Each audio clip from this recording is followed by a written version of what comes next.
தம்பி, அண்ணே, நம்ம கொரியர் வேலை செய்கிற டிப்ஸ்லாம் அதிகமாக கிடைக்குமா? டிப்ஸு ஆ எனக்கு ஆ நீங்கள் பார்த்தீங்க. ஆ இதான் கஸ்டமர் வீடு. ஃபோன் அடித்தேன், எடுக்கவே இல்லை. போய் பார்த்துருவோம்.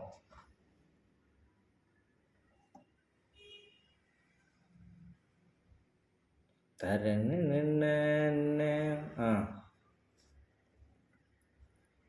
சார், சார், ஆ சொல்லுங்கப்பா. கொரியர் சார், கொரியர் வந்திருக்கு உங்களுக்கு. கொரியர் வந்திருக்கா? சரி. எவ்வளோ போகிறது? ஒரு நிமிஷம், நான் உள்ளே போய் எடுத்துட்டு வந்துடுறேன்.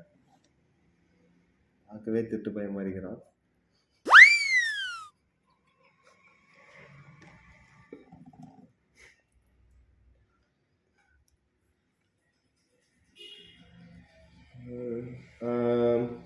எவ்வளோப்பா சொன்னேன்? Sir 299 sir. ஓகே, இதில் 300 இருக்குப்பா. Okay sir. ஐயோ, ஒரு ரூபா சில்லற இருக்கா தெரியலையே. தம்பி, எவ்வளோ சொன்னேன்? சார் 299. 299. இந்தாங்க சார், 1 ரூபி தான். ஓகேப்பா, தேங்க்யூப்பா. Thank you, யாரும் sir. கொடுக்குறதே இல்லை, ₹1. நம்ம கொரியர் வேலை செய்கிற டிப்ஸ்லாம் அதிகமாக கிடைக்குமா? டிப்ஸு எனக்கு